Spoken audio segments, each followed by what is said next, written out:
Hello, and welcome to the Pragmatic Product Chat series, where we tackle the biggest challenges facing today's product management, product marketing, and other market and data-driven professionals with some of the best minds in the industry. I'm Rebecca Calageris for Pragmatic Institute and your host for this episode.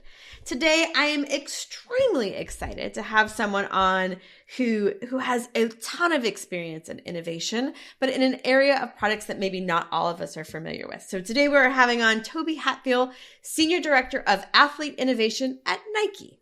Welcome, Tobie. Thank you, Rebecca. Thanks for having me. It's great to be here, and I appreciate Pragmatic asking me to participate in this discussion. It's our pleasure. All right. I kind of want to give some background on you, right? My understanding is that you weren't born thinking that you were going to be a designer, no, right? So I would love the story of how you got here. Yeah, not at all. I in my wildest dreams, honestly, this was not what I had growing up. I come from a family of sports-minded people. A dad as a lifetime coach, mostly track and field is his sport, but he did a lot of other sports as well. Starting in high school with another person that ultimately me and my siblings went to. But I have an older brother that is about 8.5 years older.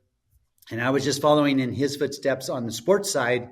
Whatever he did, I kind of did. And so I was just kind of mirroring that. The one thing I didn't mirror him on was that he was very good sketch artist, very, very good.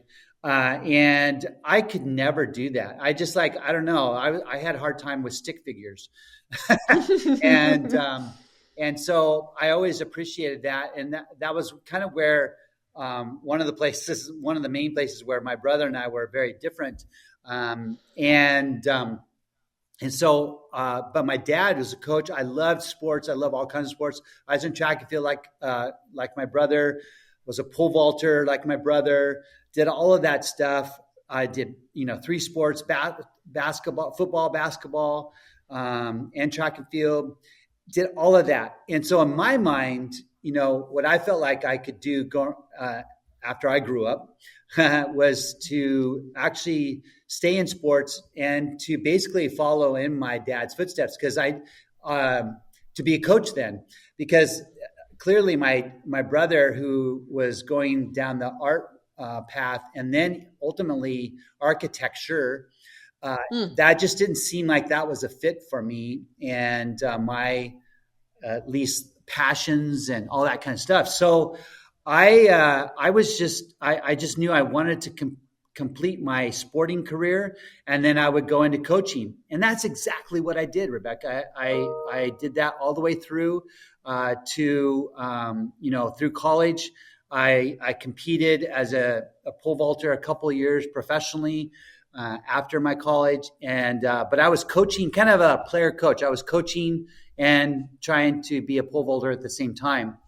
But ultimately, injuries got in the way, and I knew I just was going to do that full time as far as coaching is concerned. So I ended up coaching or accepting a job at the Wichita State University in Wichita, Kansas. And I was the head field event coach and recruiting coordinator for the track and field team there. And I was on my way. I was a coach.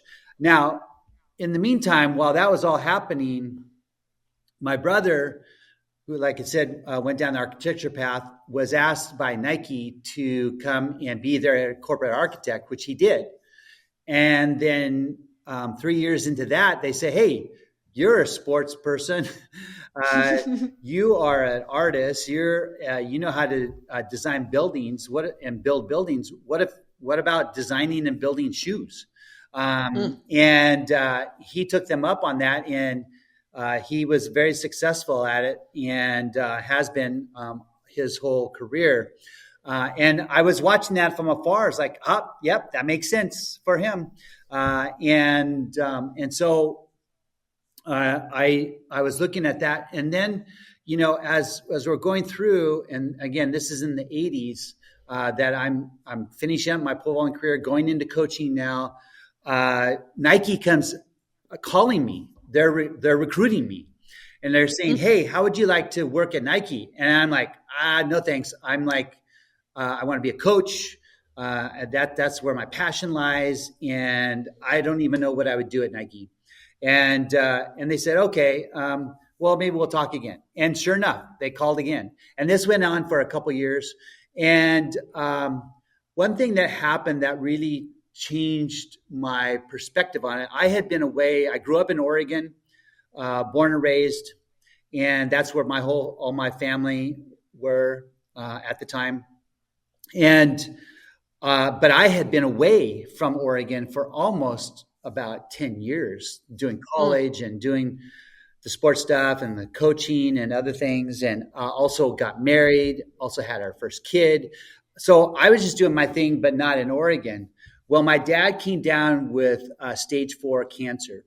So it was pretty bad. And there was just something that was speaking to me like, hey, maybe you should take a look at potentially coming back and being with your dad. But of course I needed a job. And so then it's like, oh, Nike. And I'm like, well, if they call again, maybe I'll take them up on just interviewing and see what it is. Sure enough, they did. And sure enough, they brought me out for a week of interviews from like Tuesday to Thursday, basically. Kind of arrived Monday, Tuesday, Wednesday, Thursday, lots of interviews. They said, we'll give you a call Friday morning. Friday morning comes around. And I told myself kind of as a fleece, I just said, hey, if I'm asked to come into a job here at Nike in the Portland area, in their world headquarters, that's a sign for me to come and do it. Yeah. And so sure enough, I got a call Friday morning, and it's a job offer. The job offer, though, was not in Portland. The job offer was to be what we call Eakins, which is Nike backwards. And they're like, they are tech reps. And it would be in the state of Texas because they had one and they were just starting this program, and I would be the first in Texas, and I would cover the state of Texas. Well, I was familiar with Texas because that's where I went to school, and that's probably why they wanted me to do that. But that wasn't back. That would be defeating the purpose of me coming back and being with my dad. So that was a no. And I said, thanks, but no thanks. And then I got a second call. And the second call was, hey, we'd like for you to help us start our very first materials department here at Nike. And it would be at world headquarters here in Beaverton, Oregon, next to Portland. And I'm like, oh my gosh, it happened. Like the second one. And I guess I just really had to follow through on what was really pulling me this way. And that was to come back and to spend some time with my dad and my mom and the family, and them to get to know my family and my firstborn. And then we happened to get pregnant again second. So by the time that we were ready to come over here and I said yes, we came over from Kansas to here. 2 weeks later, our second child was born. After we arrived in. It's a hard time to move. Yeah. It wasn't easy on my wife. That's for sure. No. So that was cool that they got to experience one of the births of my 3 children, actually. But here I am going into a materials department that I had no background in any schooling of, and by the way, they wanted me to be in charge. So there's different kinds of materials, right? They wanted me to be in charge of working with vendors that supply polymers. So and first of all, I had to what's the word polymer? I didn't even know. Right. We couldn't Google it then either. We had to That's right. Yeah. I had to go to the actual dictionary pages of the dictionary. But soon I found out that meant plastics, rubbers, foams, polyurethanes, that kind of stuff. And And I told them, I said, I don't have a chemistry degree, right? I don't have a polymer background. And they said, no worries, you'll learn that. And we just want your sporting knowledge. We want you as your former athlete. We want you as your now former coach. That's what we need, because we want to listen to the voice of the athlete, and that's what you were. So we want you to be that, and then the rest of it you'll learn. And so then the question is, will I like it? Right? Like, I don't even know. Like, that sounds something that I don't know. Not at all like coaching. Yeah, right? Exactly. Yeah. But I really just went with it, Rebecca. I just truly went with it. And oh man, even after the first couple of weeks, after my second child was born, I really got into it. So let's say 3 to 4 weeks in, I started to really enjoy the knowledge and understanding of what polymers really represent for product in this world of shoemaking. And I grew up around, Bill Bowerman, one of our co-founders. He happened to be my brother's coach as well at U of O.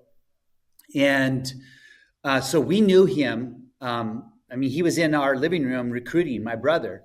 So everybody knew Bill Bowerman, not only just as the coach, but as also this guy who started this company with Phil Knight, and he was this entrepreneur, but this inventor kind of person, that was all about innovation. And I didn't quite understand it as a young person. He actually, in my senior year in high school at South Eugene High School, made me my first ever custom made pair of track spikes. And he had me come in and have my feet x-rayed, which I didn't know why, but you didn't question him. You just did it. You just go. Yeah, just go. And he said, come back in 10 days after you get x-rayed. So I came back in 10 days and he showed me this spike that was on a table, and he reversed it, and he showed where he repositioned all of the spikes according to all the bony prominences of my foot. Oh, wow. They matched my foot perfectly. And at that time, I didn't know it, but at that time, he was teaching me true innovation at that time. Yeah.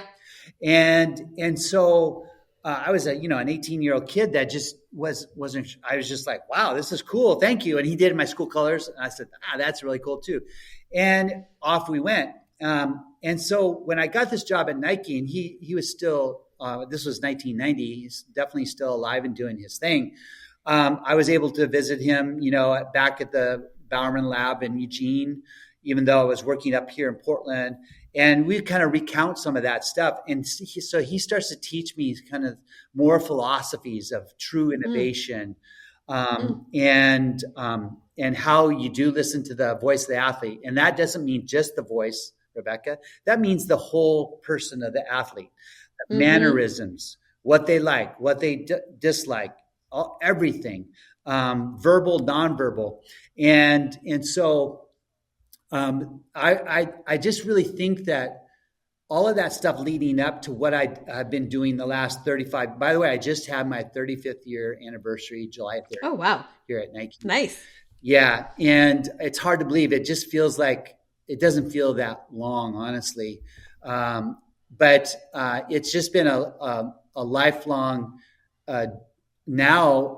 learning exercise for me, because this is, again, we started this conversation like this is not what I was going after. This was not your view. This was not my view at all. Vision board. But I do believe it was meant to be. I believe that, I'm a pretty spiritual guy. I really believe that I was called to do this. This is, even though I saw my brother being the creative person in the family, me now coming into this, I was really thankful that when I was questioning that, my brother would say, Tobie, you're a designer too. You're creative. You just do it differently than I do it.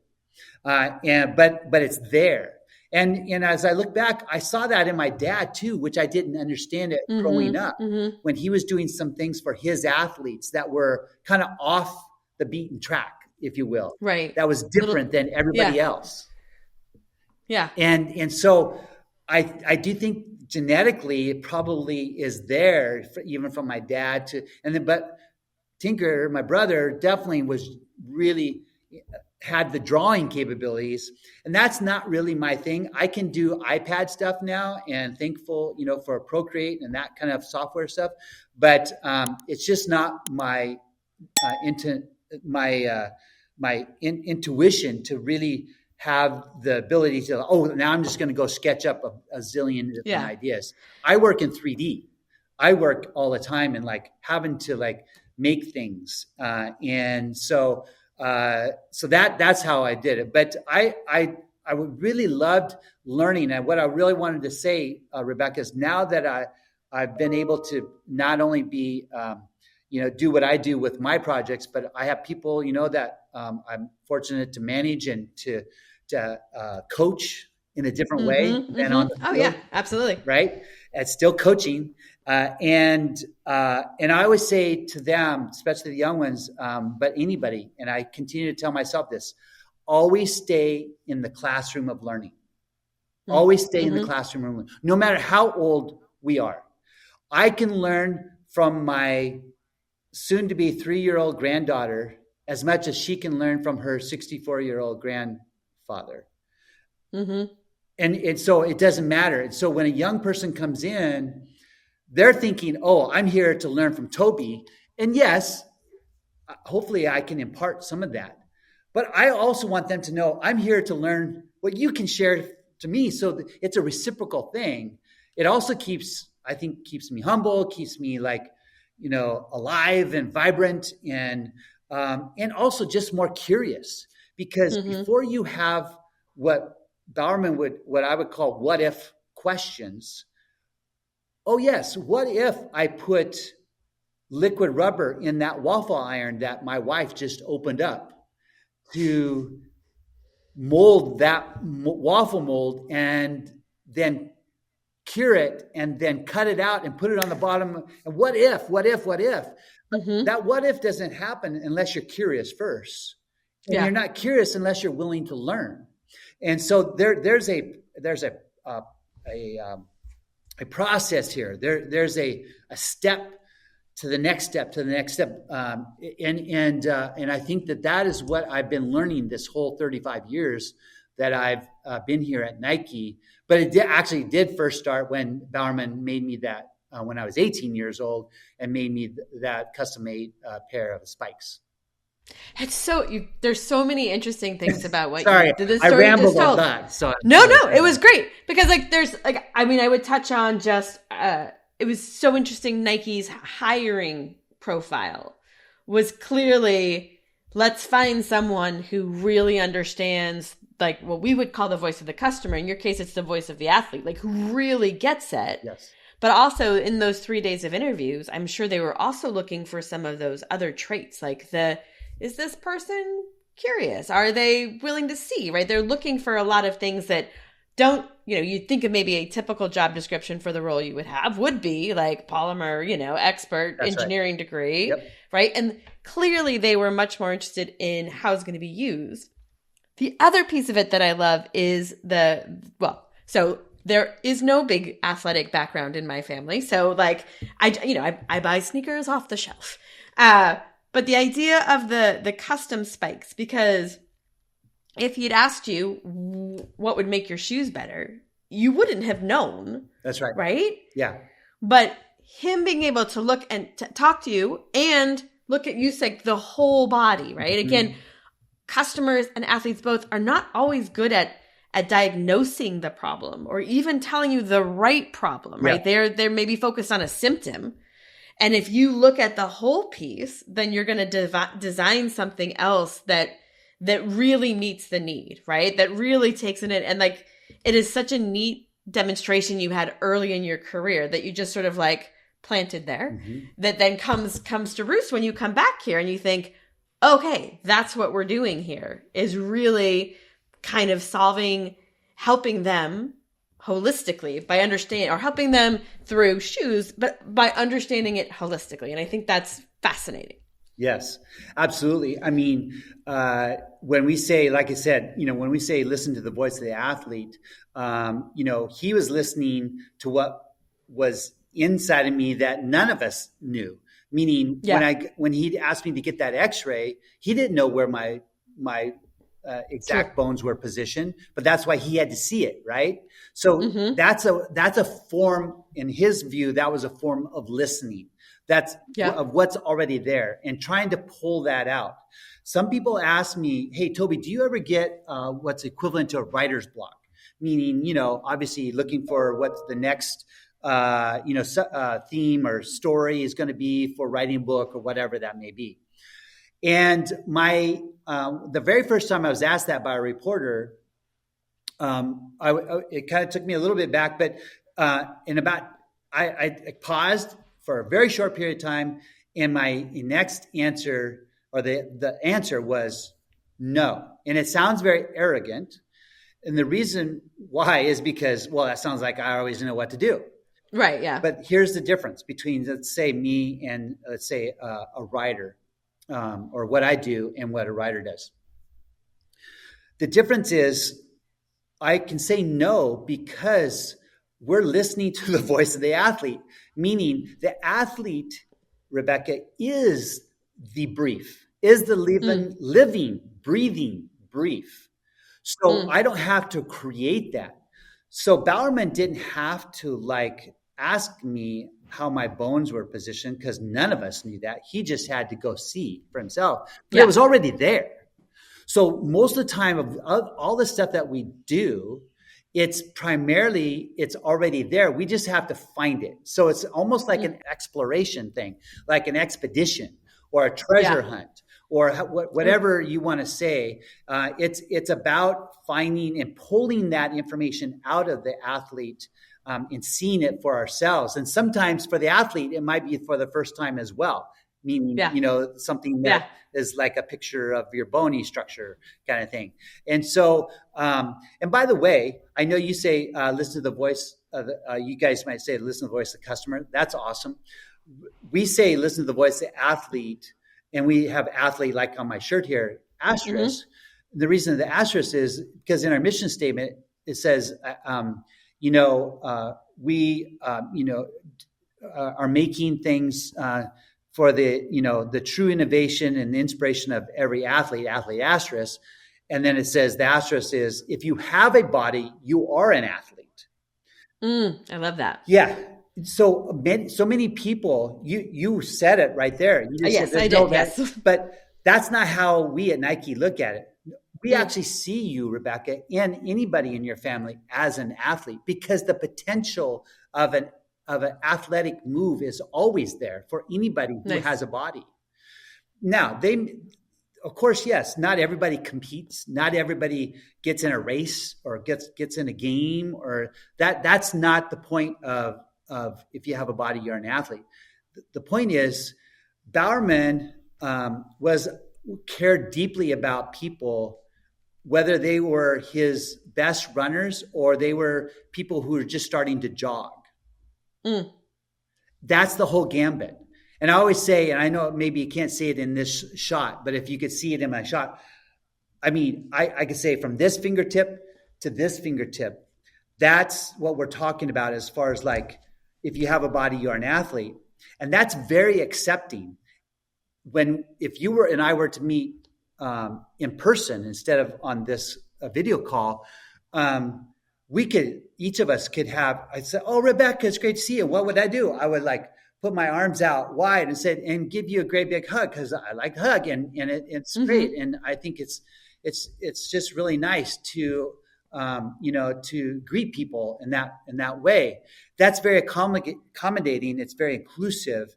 And I think that's why this athlete asterisk is very important for us here at Nike, is because we include everybody. And that's why I did a shoe like this one, with the help of many other people, by the way, because I should say we. I don't really want to use the word I, because there's just so many people that do it. So many parts of it. Okay, yes, conceptually, you could say it can start with one person, but it takes so many. But this was one where, we were looking at before even this shoe, but this was one of the culmination of it.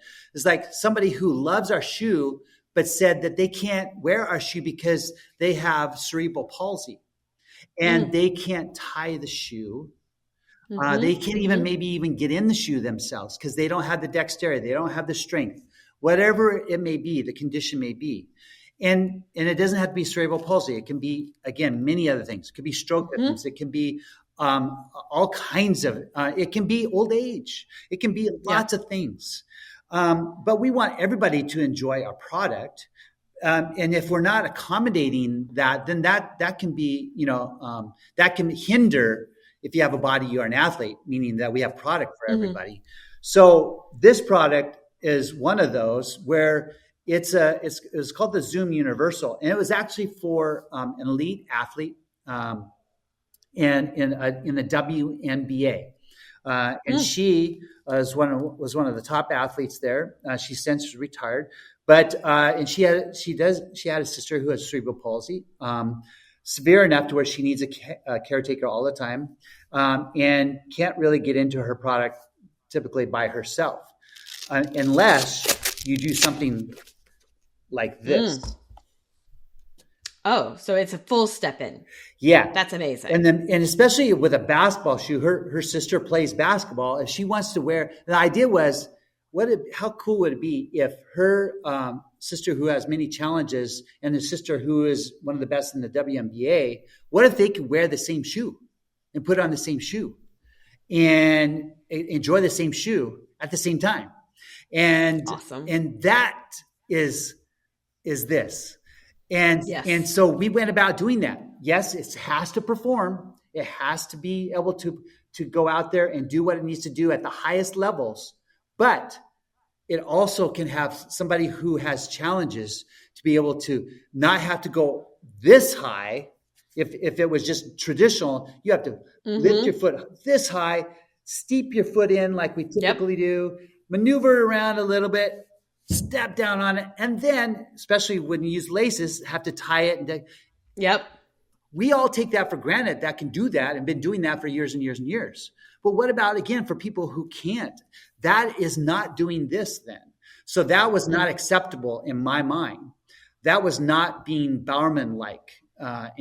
So we went about looking for solutions to help people who have that true need. The highest order of need is where we need to start. And then if you do that, everybody else can benefit from that from there, right, Rebecca? If you do it from the tip of the spear, then everybody wants to wear what Mike wears, meaning Michael Jordan, back in the day of the commercials. It's similar to that, very similar. But the true need was really more for this player's sister. And if she could get into it, and then it can work for her sister who's on the court, we've done it. We've done the job of being universal. Hence why we called this the Zoom Universal. So you could, now you only have to go this high. You can slide in, and when you slide in, this pops up. It holds you in, and then with one hand, all you have to do, there's no laces. You just tie it all the way up. You just pull it all the way around. It Velcros around. You're good to go. Simple. Simple. I love that. So I have a daughter who plays unified basketball, which is a combination of kids with needs and kids without.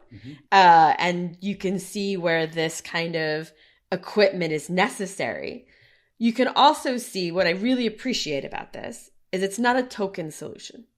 Right? No, it is no. Yeah. I could give you a sneaker that you could get in. Yeah, there are plenty of those. It is a sneaker that you can get in that is designed with the same level of care in terms of performance as your others, right? You did not sacrifice on either side. No. And I think that is both noble, for lack of a better word, but also really innovative, right? It was, I can't not be Nike quality and performance because I have this other need. That's right. I have a problem. It is to make those two work together. Exactly. That you nailed it. You nailed it. And it is something that we really take a lot of pride in. And it has to be, you use the word token. For us, it has to be authentic. Yes, 100%. Authenticity is so important for us, and so this is real. We're doing this for real. And it wasn't also about making a ton of money either. It's like, oh, now we have a ton. That's never. And Bowerman would never do anything like that. I would never do anything like that just because of that. Right. Now, are we a business? Yes, of course we're a business. Of course. And do we want to? Yes, but we have other products for that as well, by the way. So anyway, this is about true need. I call it the highest order of need. And when you do it there, then everybody can enjoy it there. We have other ways of doing this, by the way. So since we've had zippers, we've had this magnetic closure one and strap. We've had this step-in version, and there's lots of and I have all of those in my house because why? I get kind of lazy, but it's easy. It's nice. It's easy, and that's why now we used to call it Fly Ease, but now it's called this product when we have it, so it's easy for everybody to get into. It actually has its own name. It's called Easy On. Easy On. Nice. And so it's very, very direct. Like that's what it is. It's easy on. It's also easy off, and it's easy to adjust. But you can't put all of that in one name. Yeah, it's a long name. But I mean, there's all kinds of use cases for easy on, right? Like when you're like dog has to go out really quick, and so you need to throw your shoes on, or any number of reasons that. That's right. It solves very specific reason, but the technology can be used in many different ways. That's right. Yeah. Yeah. Clear from that story, right, was sort of inspired by a specific person. Yep. Then you've got universal pieces. Is that often where the sort of innovation areas that you guys focus on are sparked? From like an individual? Oh, is it? Yeah, I mean, they can. Absolutely. They can come from, I would say most of them do come from other individuals or, when we were working on a shoe that was called Nike Free, for instance, which is this was the original Nike Free, nice. Which is Nike. It's very sharp. 2004. So 21 years ago, this came out. But it came from after a visit with one of our Nike coaches who was basically, he was a Nike coach, and he was very hard on us. It's like, hey, I think you guys forgot about what goes in the shoe, your foot, and what's important there. And you're over designing and you're doing all these kinds of things. He was very hard on us, even though, again, he's a Nike coach. He wasn't holding anything back. And I love that. We want to hear the good, the bad, and the ugly, because that's how we, again, being in the classroom of learning, that's how we learn.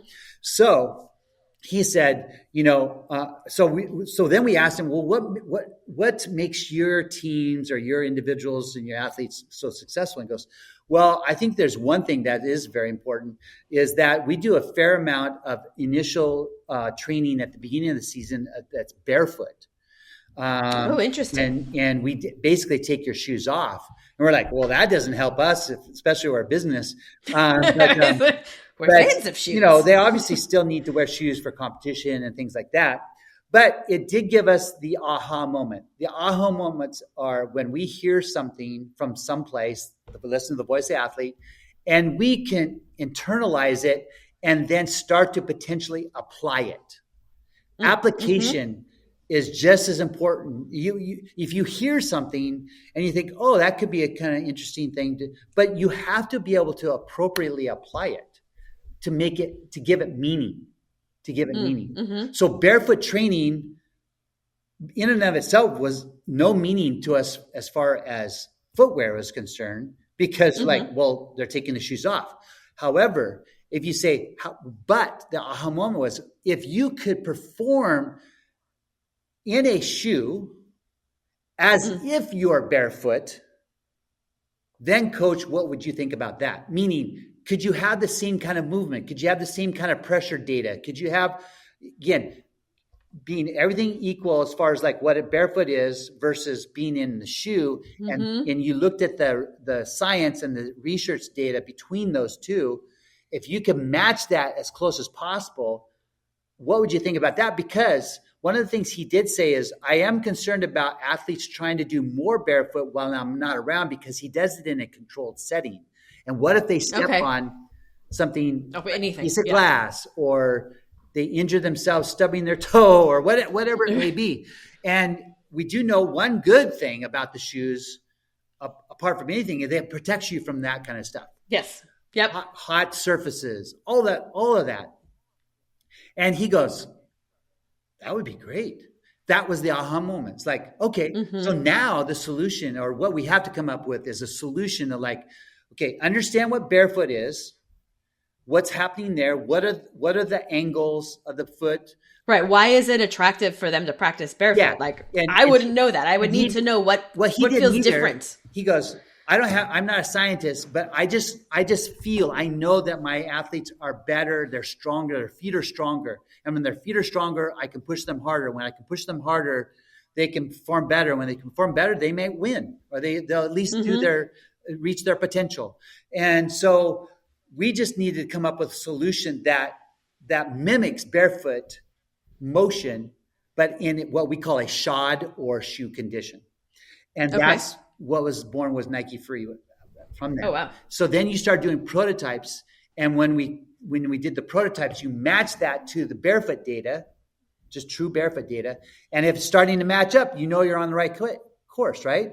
If it's far from that, you're not going in the right way. And we had many of those times, because you never get it the first time, right? And there's a lot of failure. But that's okay. That's part of true innovation. Fail. We always say fail, but fail fast, though. Fail forward, moving forward, learn from it, but keep going forward. And that's ultimately what ended up with Nike Free. And since then, we started the whole natural silo that's in the running stores now, because there used to be not that before Nike Free. Nice. But it like, wow, look how flexible that is. Very flexible. And when you do the pressure data, when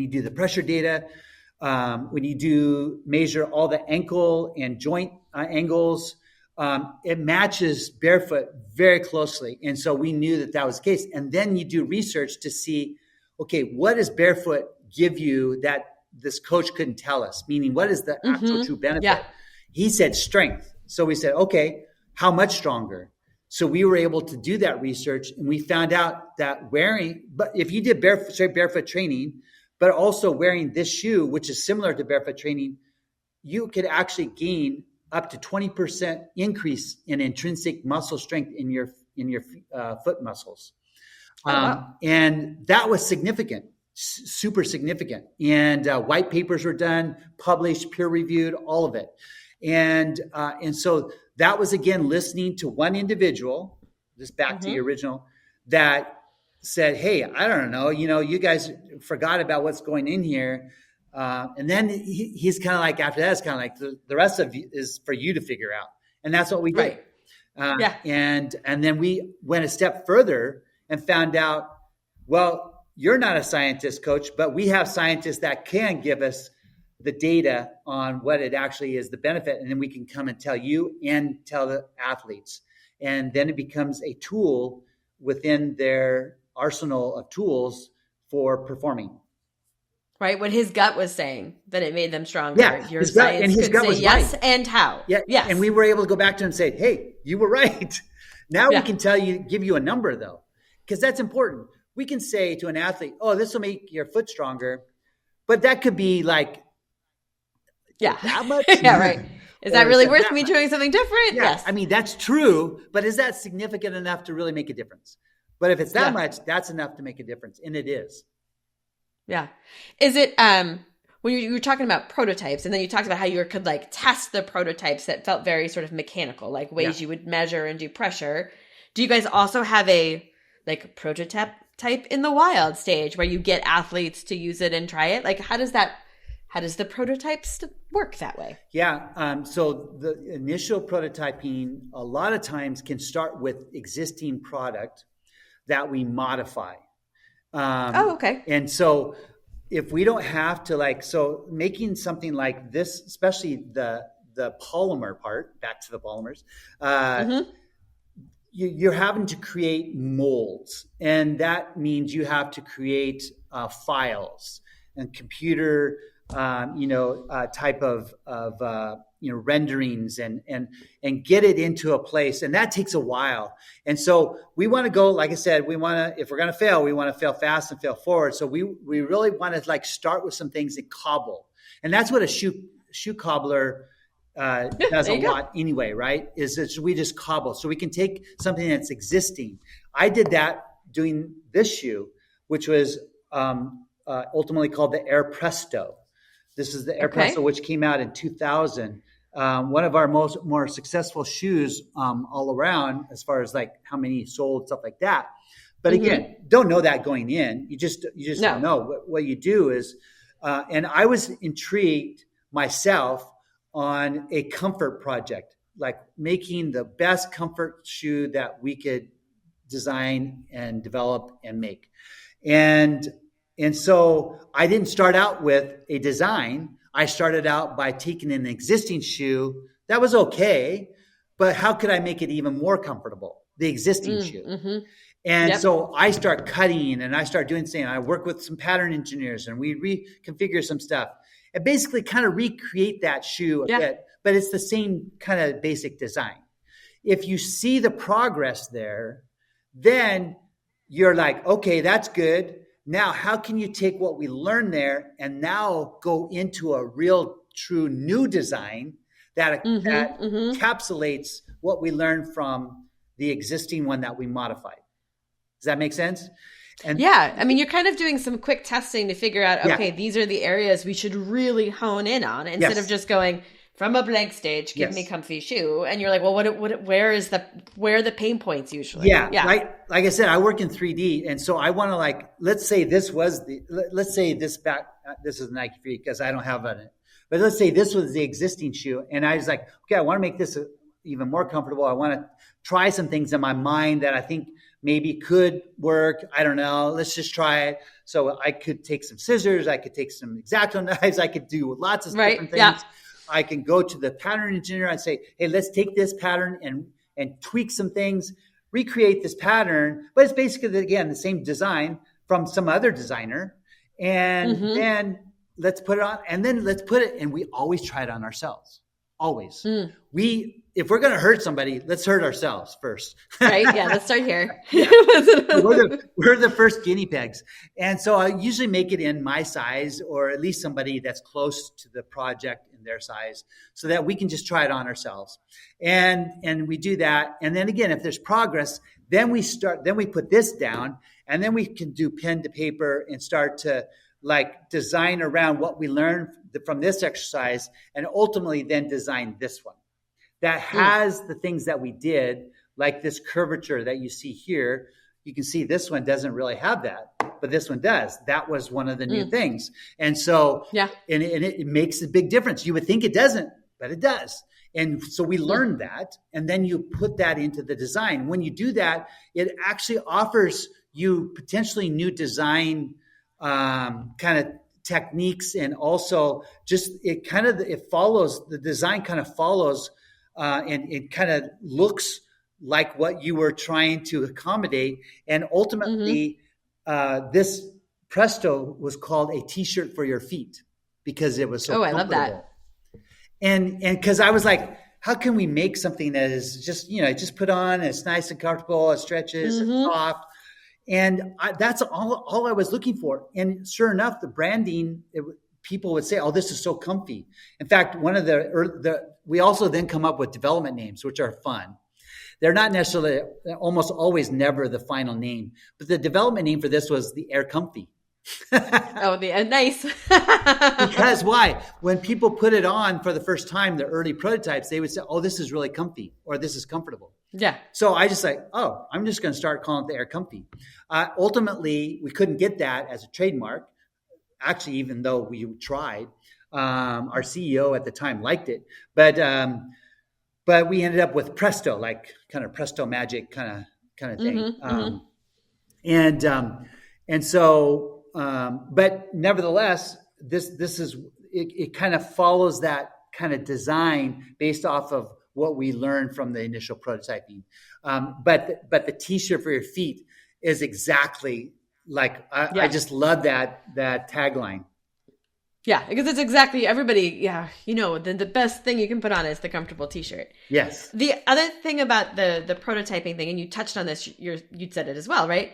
Like it is so clear that innovation at Nike is a team project, right? Like it Oh, is, yes. and you even just look at the like the last shoe, and there were polymer, and there was there was like fabric, and there is so many pieces of it That's right.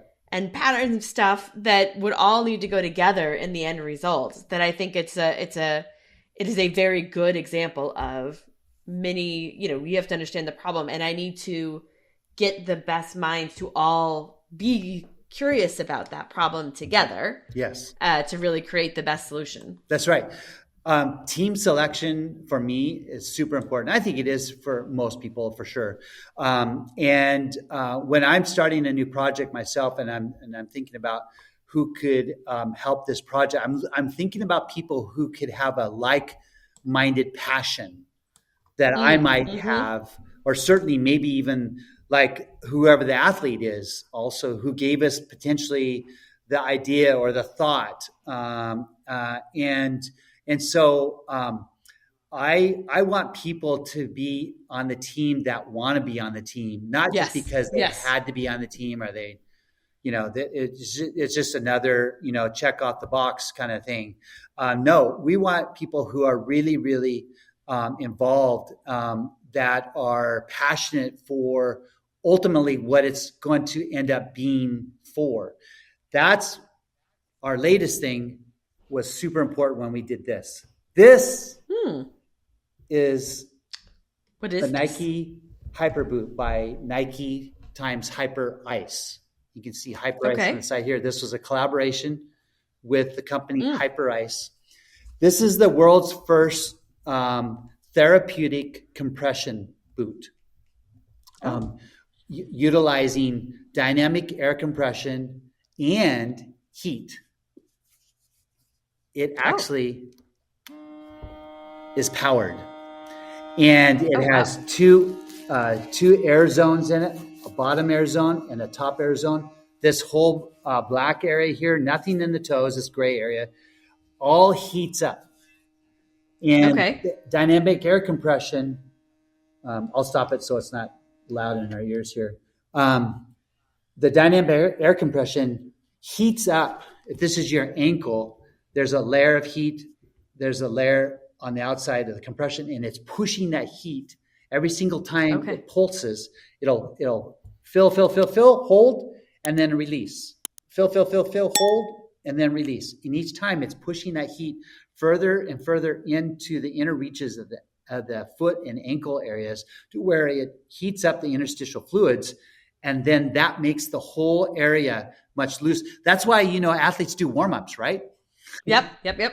It's no different from the standpoint you're doing a warm-up because you're trying to warm up your body. You're trying to get the circulation going. You're trying to get the fluids moving so that you're ready for dynamic movement.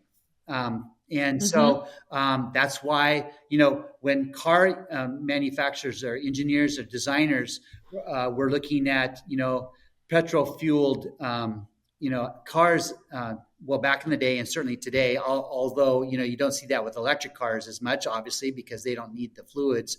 But nevertheless, that was all learned from looking at the body, how the body, the fluids and everything that you've got to. So Mm. I remember when I was first growing up, the kid and and learning to drive with my dad, we had some older cars. And so like, I remember we had to start the car. It was hard to start. And when it started, you had to wait. I had to wait at least 5 minutes before you could even put it in reverse to back it out because the car was sputtering. And it's just like until the engine gets warm and the fluids get heated up and they get thinner and then they flow better, then Mm. the car starts to sputter to them hum. And so that's the same thing. But they learned that from the biological aspect of our bodies.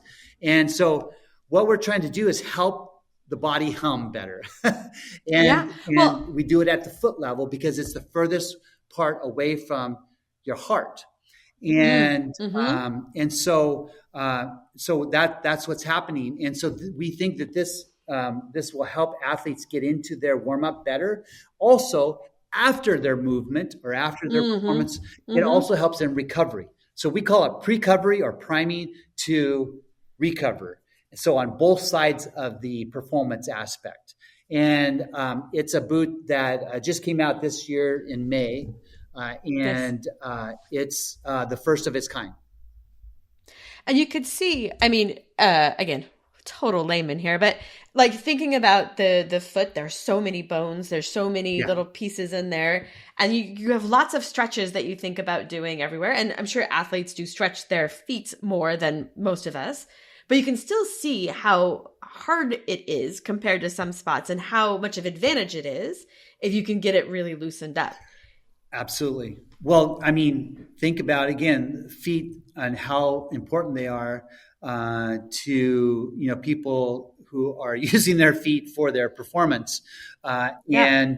and that starts the whole kinematic chain process. And we learned that back to the Nike Free with the barefoot Mhm. project. We knew at that time how important it was because we were being told that we were forgetting about how important Yeah. that was. Yeah. So here we've done the strengthening aspect. Here we're now, like you said, we're just getting them ready to perform. We're getting them Yeah. ready to get going so that they can form at their highest potential. I mean, and it's so critical for, I mean, you any sport almost, right? I mean, you just think about the amount of flexibility and responsiveness and sharpness that Yeah. you do there in a sport. What was the genesis for like what I mean, I can see was there a specific drive for this shoe? Like what made you go, this is a problem we're gonna solve? Well, I mean, again, we're in the classroom of learning all the time, and when we saw what Hyperice, the company that was Mm-hmm. coming out with, devices, therapeutic devices that were like a belt that heated up and had vibrations. It's called their Venom back. Or some of their guns. If you've used some of those percussion guns, Yep, yep, they absolutely. have some of those, and so you see those on the sidelines with athletes, professional athletes, on TV. They come out of the game in a basketball game, and they're having a little bit of problem, a little niggle here. They might pull one Mm-hmm. of those out, or they might, or they whatever it may be. My wife has some back problems, and she wears the Hyperice Venom back every day because it helps her get through the day. And so sometimes we at Nike Yeah. we have to look at what others are doing that is significant. Here's the thing, Rebecca. Though we wanted to give time back to the athlete because a lot of Mm. times when they're getting therapy, let's say they want to get that that therapist there and to move the fluids and to get a really good massage in. Well, you have to get the therapist, you have to get the time, you have to get the bed, you have to get everything, and then you can have it, but that's all you're getting at that time. What we're seeing with this is we're not saying that we're replacing that, but we think that this is a good, you could say it's an alternative, but we think it's a Mm-hmm. good supplement to all of that. It might be even get you ready to even, we've had therapists say that once the athletes have been in this, they get Ah, on the yes. bed, they're actually more malleable to move and get into the where they want the therapist wants them to be. But what we've given back is time because we have athletes like say, oh, I can get therapy while I'm cooking, while Yeah. I'm going to the Yeah. store, while I'm going to practice in the car, while you name the time. Mm-hmm. There's less excuse Yes. for Yeah. not getting some therapy. And again, it's not just at the foot level. This is definitely at the foot level. It doesn't cover your whole body, but it does heat up the blood to where then that flows back up into the body. And so athletes do report that they feel like if they wear this before they get into their warm up, that they're into their warm up even that much better. And so it's like you said, they're doing the flexion stuff, but without actually doing that. The boot's kind of doing it for them. And it's fascinating. And so this world of recovery is a huge part of the athlete's journey, right?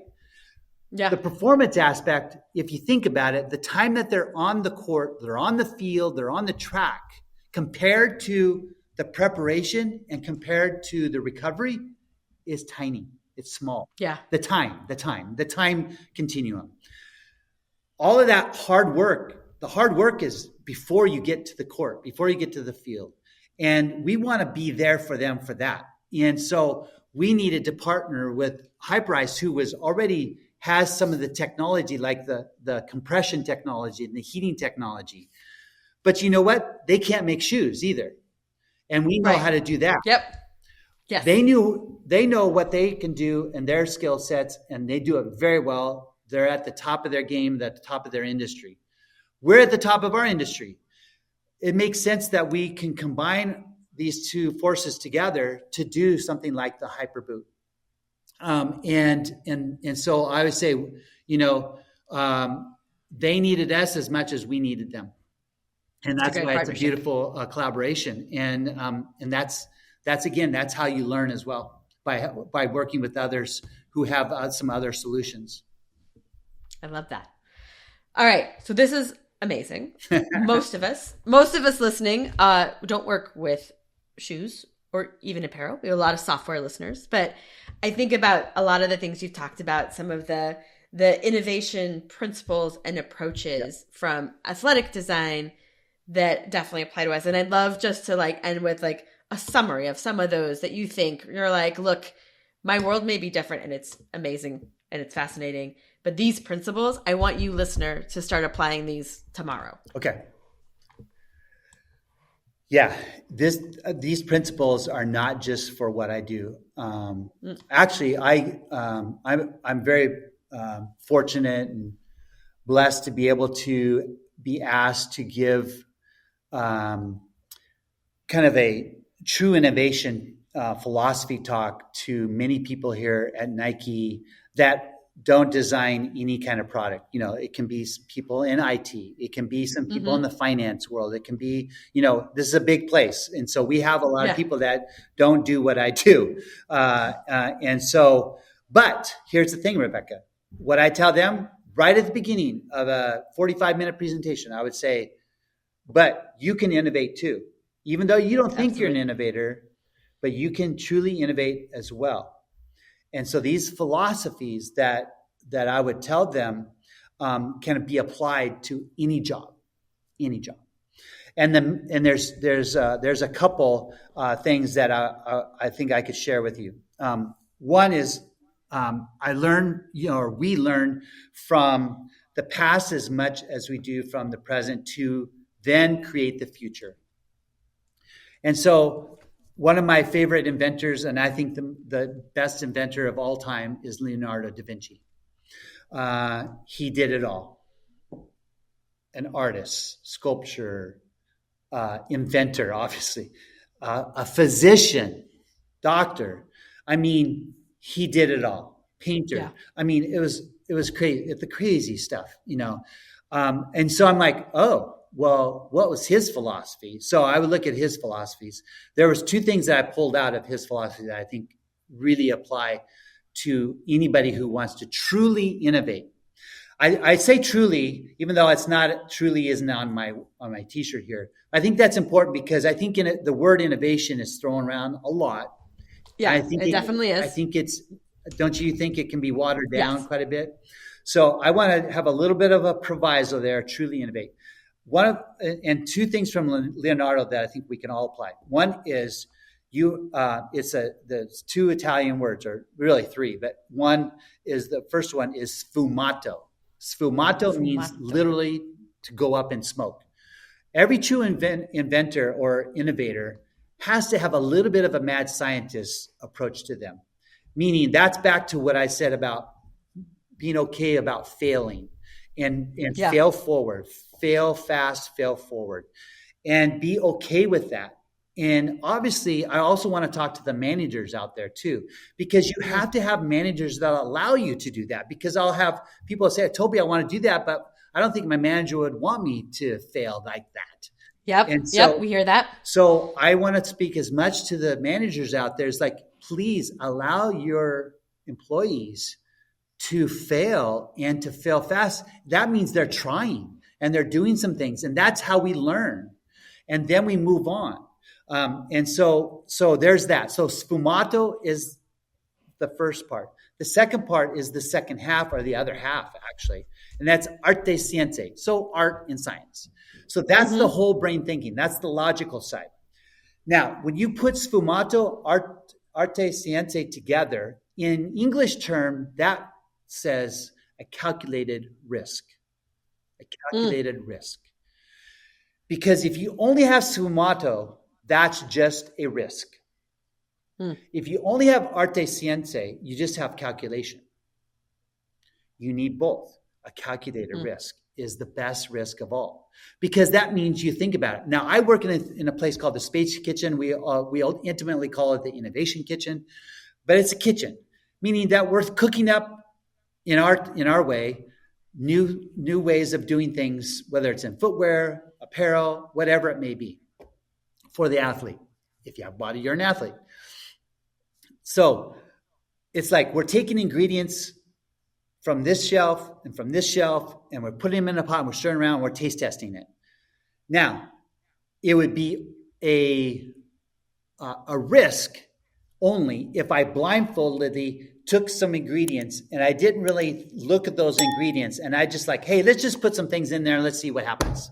That's a risk. Now, if I just look at them, but I don't do anything with them, that's just a calculation. Yes. But if I look at them and truly look at this ingredient and I truly look at that ingredient, like we do at home, maybe if we're cooking something, and I'm like, and I actually do like to try to do this with food sometimes. I like to mix things. It's just part of my calculation. You're a fusion guy. Got it. To try things. I want to mix that ingredient with that ingredient, because in my gut, in my feeling, and that's all it is at the time, I think those two could go well together. Let's try them. That is a calculated risk, meaning I really looked at it. I really thought about it. Now let's put it together. So when I was taking this shoe and I wanted to do this cut in there to see if I could change the fit of the heel area, it ended up having this divot right here, but I didn't know if it was going to work. I just thought, the divot with the materials and everything, those ingredients, let's try it. Wow, there was something that was there that we didn't expect. And so that's a calculated risk. So sfumato and arte science, Leonardo da Vinci had that in spades. He was looking at the bird and he's like, flight, the bird. Why can't man do that too? Why can't humans do that too? And so all of a sudden he bypasses a plane and he draws a helicopter for goodness sakes. Mm-hmm. Yep. And like, wow. So that to me is super inspirational to see that, but then we got to apply it. So if people are saying, okay, all right, got to think outside the box, but you got to also be in the box sometimes too. You got to do both. You have to have the balance. Sfumato, up in smoke, arte science. So that's that. Now, Bill Bowerman, our co-founder, had that as well. He didn't know how to make shoes. He was not a shoe cobbler. He was a coach. He taught himself how to do that.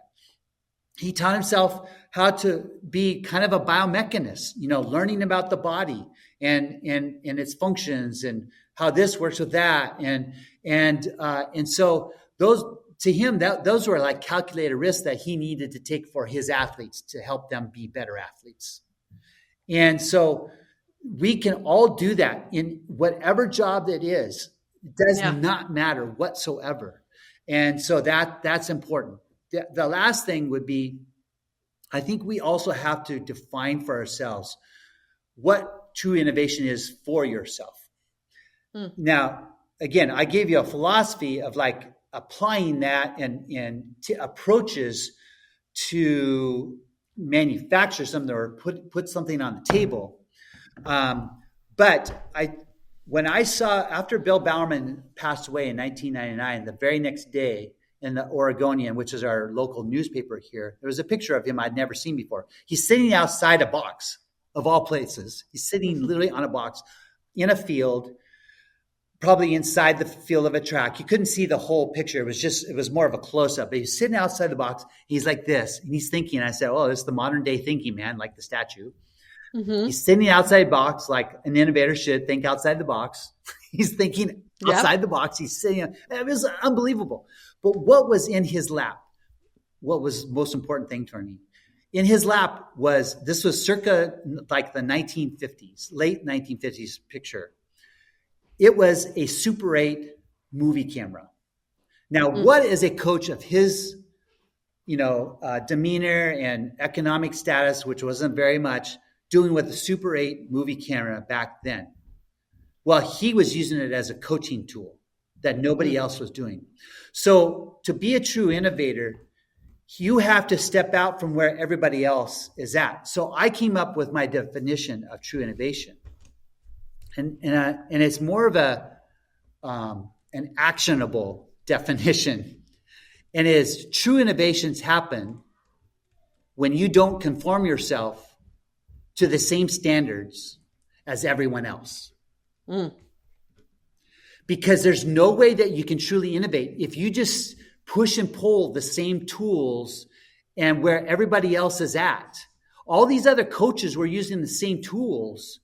And all of a sudden he's like, wait a minute. The only people who had video or movie cameras back then were rich people and the media and the movie industry, which are probably all rich people.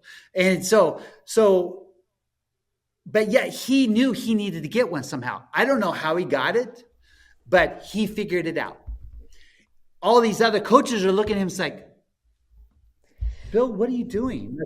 Come on. Let's get back to basics here. Let's get back to what. No, you have to step out from that. And that's when you do, it's very lonely sometimes. And you have to be okay with that. Yeah. You have to be okay with that because sometimes you will operate on your own for a time being until everybody else gets it. And that is the other component. That's why I came up with my definition of true innovations only happen when you don't conform yourself to the same standards as everyone else. I can't get away. I have to get away from the noise. Mm-hmm. And so I have to follow what I believe is the right way, no matter what everybody else is saying. And that sometimes can be lonely as an innovator, as an inventor. Yeah. I find a lot of things very interesting. One, when you started and you're like, you can be innovative no matter what you are. And I think about early on when you're like, I'm not creative. It's my brother who's creative. Yeah. Right? So you've lived this principle where you're like, I get where you think this is not me. And I can tell you that it is. And I also think with the calculated risk, one of the other things you talked about a lot is you have a number of ingredients and things to look at, but you were also always looking at those, you were solving a problem, right? Mm-hmm. You were looking to build a more comfortable shoe. You were trying to get the strength advantage of being barefoot. You're trying to figure out how do we get therapy in, better right. And time consistent. You're solving a problem, right? Yes. So it's not just innovation for innovation's sake. So we can align on the problem. Yeah. You do not accept the limitations, right? If you accept all the same limitations of everyone else, you won't be able to think differently. That's correct. But and that I think it's a really good point at the end there that it can be a lonely place. It can be a lonely place. And it typically is. Yeah. I mean, you guys sound like you have a nice community of innovation there as well. Yeah. But not everybody does, but it is a lonely place, but it can be very worth it when you really when It's you so really get worth it. somewhere. It's so worth going through some of those lonely, barren times. When you come out the other side, and you stick with it, you knew you were right. You knew that it was the right thing to do. Now, of course, sometimes it's not going to come to fruition. And what is success too, by the way, in our world, Yeah. how do you define that? Like, what is that measurement? In our world, of course, it could be, oh, did it get to the marketplace? Did it sell 1 million pairs? On and on and on. That's not how I view it. I do it for the athlete smile. I do it for the athlete smile, because once I give it to the athlete and they put something like this on, they've never had anything like this on before. And then I start to see the joy that comes from putting something on that we worked on really hard, and put a lot of effort into it. It's successful. Now, we always think the business takes care of itself after that, and it should. Yep. Of course, yes, you still have to do some marketing and branding and that kind of stuff. But nevertheless, as an innovator and somebody who's trying to help athletes be better athletes, the smile to the athlete is what we do this. The joy that we see coming from them is what we do it for the most. And again, they're smiling because they had a problem, right? Yeah. They're not smiling because it's a cool shoe. I mean, it is a cool boot, but like they're smiling because you really did solve for them. That's right. And actually, something that really matters. Yeah. And it's a good point, Rebecca, because I've been asked this before, like, what comes first, the solution or the problem? And I say, oh gosh, almost always the problem. I mean, sometimes, people are doing some things and they're working on something, they stumble upon something, and then it might be looking for a problem. The solution might be looking for a problem, but it's not really a solution yet until there is a problem. It's just a thing. I think some cool technology. For the most part, it's a problem that then is looking for a solution. And that's where we really focus our attention. Yes.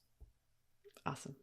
All right, Tobie, this was amazing. Thank you so much for coming on and sharing all of the stories and giving us, I love the show and tell with the shoes and the boots. And I just think you have such an interesting perspective, and you've gotten to touch so many different athletes, of which we all are. And I'm going to remember that in so many different ways. So I really appreciate your time. It's my pleasure, Rebecca. It's been a joy. And thank you for all your questions. And it was really fun for me too. Excellent. All right. That does it for today's episode. Thank you everyone for listening. And don't forget to join us next week when we tackle another great topic designed to help you elevate your product, your company, and your career.